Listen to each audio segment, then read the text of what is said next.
Hello, hello, j'espère que vous allez bien, que vous êtes en forme. On est au mois de mai. Normalement, lorsque vous allez écouter ce podcast, nous serons au mois de mai. Et j'ai décidé d'aborder un sujet aujourd'hui dont j'ai trop peu parlé, je pense, à aujourd'hui, qui est l'auto-sabotage. Parce que souvent, vous vous retrouvez dans une situation, vous avez un projet, un rêve qui vous tient à cœur, mais vous êtes une entrave en fait à votre succès. Ça vous arrive, je suis sûre que vous avez déjà ressenti ça. Vous ne vous trouvez pas à la hauteur des circonstances, du projet et en gros, les jours sombres, vous vous traitez même de nul. Je sors d'ailleurs d'un coaching individuel où la personne m'a dit: «Je me sens nulle, de toute façon, j'en suis pas capable, je n'y arriverai pas».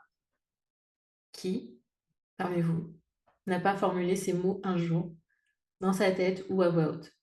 Franchement. Et c'est cette réaction qui consiste en fait à vous tirer une balle dans le pied alors que vous avez absolument tout pour réussir.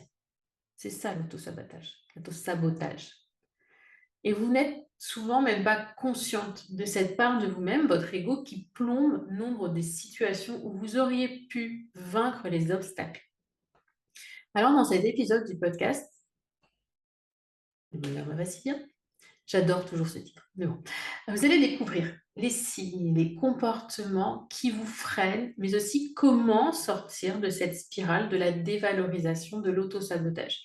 Vous allez pouvoir réellement prendre conscience de vos propres schémas d'auto-destruction et commencer à travailler dessus. Alors, l'autosabotage. Parlons brièvement de sa définition. C'est un mécanisme qui consiste à vous mettre volontairement dans des situations où vous savez que vous allez échouer. Ou alors, vous prenez des décisions qui vont à l'encontre de vos objectifs, de vos aspirations. C'est une forme mineure d'autodestruction dans laquelle vous vous sabordez toute seule en agissant de manière contraire à ce qui est bon pour vous, tout simplement. Et cette réaction, elle peut impacter votre vie dans différents domaines, pro, perso, amoureux, peu importe. Et ça peut se traduire entre autres par des comportements addictifs, des relations toxiques, un manque de confiance en soi, des attitudes négatives. Ce qu'il faut voir, c'est que cette résistance au changement vous empêche de réussir dans les projets qui vous tiennent réellement à cœur. Au final, vous allez droit dans un mur. Et pour éviter l'échec, il est essentiel, mais vraiment primordial, de reconnaître les signes qui indiquent que vous êtes en train de vous auto-saboter. Sans cela, vous ne pourrez pas réagir à temps et vous n'irez pas au bout. Et vous vous donnerez en plus raison. C'est ça le pire.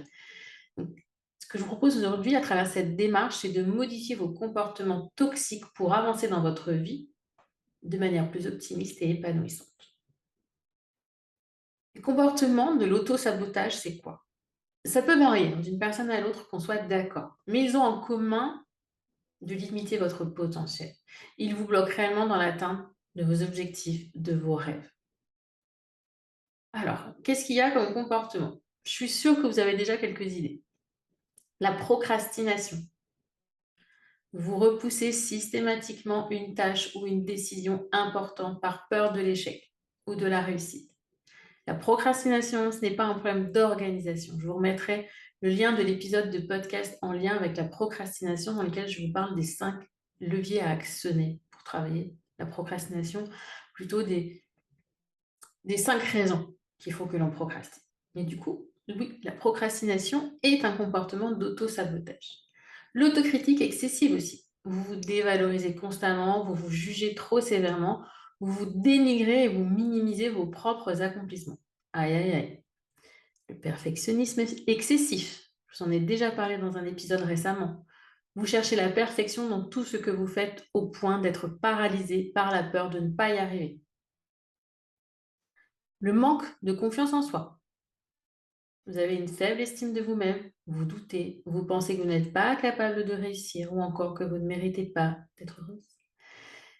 Cette inhibition vous freine dans votre cheminement vers votre vie idéale. Prenez-en conscience. Autre comportement, la victimisation. Là, on est dans le triangle de Cartman. Vous vous placez dans le rôle de la victime dès que la situation devient un peu compliquée. Vous ne prenez pas la responsabilité de vos propres choix et le regard des autres vous paralyse complètement. Autre et dernier comportement que je souhaite vous citer aujourd'hui, c'est la fuite. Vous cherchez à éviter les moments difficiles ou délicats à vivre en fait, à travers des comportements compulsifs ou des addictions. Réfléchissez bien à ça. Ces attitudes, elles peuvent vous sembler parfois anodines, voire même rassurantes sur le moment. Pourtant, elles finissent toujours par vous freiner dans votre épanouissement personnel ou professionnel. À force de vous dévaloriser, vous perdez un peu votre estime, un petit peu à chaque fois, et votre confiance dans vos capacités à vaincre les obstacles.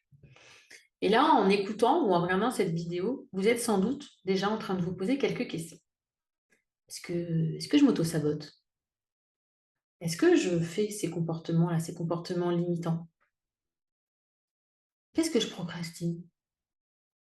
Alors, prenez le temps de réfléchir et de noter vos réponses. Ce n'est absolument pas anodin, bien au contraire. Petit exercice d'introspection qui devrait vous permettre d'identifier si vous sabordez ou pas. Je vais vous donner à présent quelques clés. Vous commencez à comprendre qu'il est possible que votre ego vous pousse à vous saboter. Ok. Si c'est le cas, comment pouvez-vous vous sortir de ce processus négatif? Un, déjà, c'est prendre conscience de vos schémas personnels, ces schémas limitants. Donc, soyez attentive à vos pensées négatives, à vos comportements et à vos émotions. Oui, ça faisait longtemps que vous n'avez pas parlé des émotions, elles sont de retour. C'est un indispensable. Progressivement, vous allez pouvoir identifier les situations dans lesquelles vous vous placez volontairement en difficulté. Même si c'est votre inconscient, c'est vous qui le faites. Et grâce à vos observations, vous devriez comprendre à quel moment vous sabotez.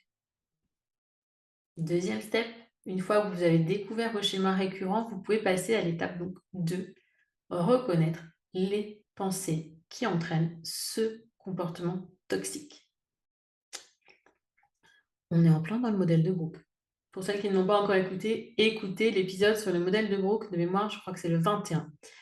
Ces croyances limitantes, ces pensées, elles peuvent être profondément ancrées en vous et elles sont souvent difficiles à détecter. Mais elles sont à l'origine de votre émotion et donc de votre réaction. Plus vous apprendrez à vous connaître, plus facilement vous pourrez les repérer. Et le jeu consiste tout simplement par la suite à les remplacer par des idées plus constructives. Modeler votre état d'esprit de façon plus positive. C'est un résumé, c'est très court, il y a des techniques beaucoup plus poussées. Mais en tout cas, de prime abord, déjà, si vous réussissez à les identifier et à commencer à les remplacer par des croyances plus positives, on est déjà dans la bonne direction. Enfin, pas vraiment enfin, mais troisième step, c'est tout simplement de mettre en place de nouvelles activités et très concrètes dans votre vie. Prendre soin de soi, apprendre de nouvelles compétences, ça va venir nourrir votre confiance et votre estime.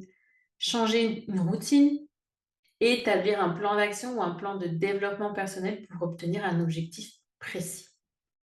Votre but ici consiste à dépasser votre zone de confort et à vous placer dans des situations qui favorisent votre croissance et votre développement personnel. Le moindre pas qui vous permet de surmonter ce cercle vicieux est finalement positif. Plus vous répéterez cette démarche, plus vous pourrez mettre fin à vos pratiques de sabordage. Alors, osez et passez à l'action, ça devrait être vos nouveaux mantras. Et surtout, surtout, croyez en vous. D'autres l'ont fait avant vous, donc pourquoi pas vous? Et même si d'autres ne l'ont pas fait avant vous, pourquoi vous ne pourriez pas le faire? Et enfin, dernière possibilité, et selon moi la façon la plus efficace de lutter contre cette tendance à vous évincer toute seule de la course, c'est de vous faire aider, tout simplement.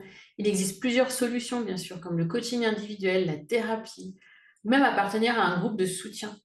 Pour que cette démarche soit bénéfique, vous devez trouver une personne ou une communauté, un groupe, un accompagnement qui peut vous guider afin de comprendre, de prendre conscience de la réelle profondeur de vos schémas destructeurs. Et cette personne, ce groupe, doit être également en mesure de vous accompagner pour définir ensemble et découvrir les moyens concrets de les surmonter. Parfois, c'est difficile, seul, honnêtement, de sortir de ces schémas négatifs.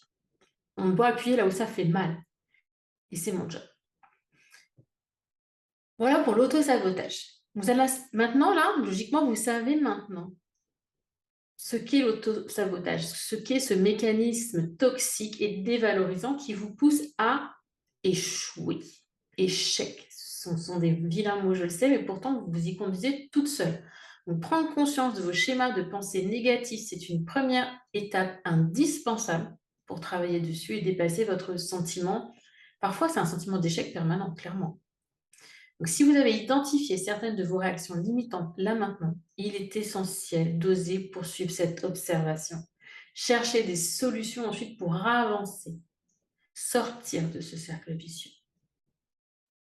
En somme, pour sortir de l'auto-sabotage, vous devez détecter tout comportement toxique avec vous-même.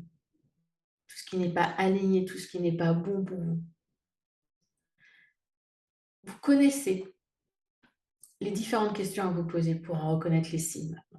Et ce travail sur vous-même va vous demander du temps, de l'introspection, de la résilience, du courage, de la persévérance, mais surtout de faire davantage preuve de bienveillance envers vous-même. C'est réellement une démarche sur le long terme qui peut transformer profondément votre vie et vous permettre d'atteindre votre plein potentiel. Imaginez aujourd'hui à quel point vous vous auto-limitez. Et ce que ça serait si vous n'aviez plus cette auto-limitation, parce que vous êtes votre plus grand obstacle. Vous remettre en question, c'est déjà un grand pas vers le changement. Accepter d'être accompagné en est un autre. À vous de choisir ce qui vous convient le mieux pour avancer et évoluer. Il ne tient qu'à vous d'aller de l'avant, d'oser passer à l'action et de faire ce petit pas qui pourrait juste métamorphoser votre existence.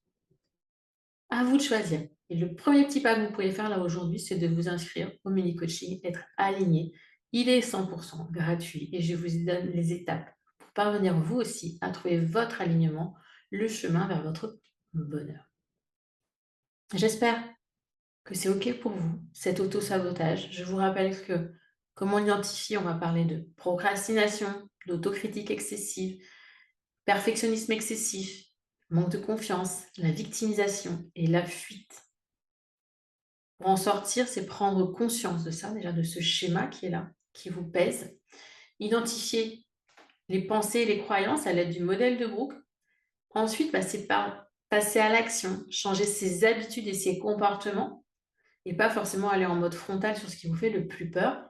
Et si besoin, vraiment, si vous avez envie d'avancer concrètement, c'est de vous faire accompagner. Cet épisode est à présent, terminé. Je vous donne donc rendez-vous la semaine prochaine pour un nouvel épisode en mode coach. En attendant, je vous souhaite une belle journée, une belle soirée, une belle semaine ou un bon week-end.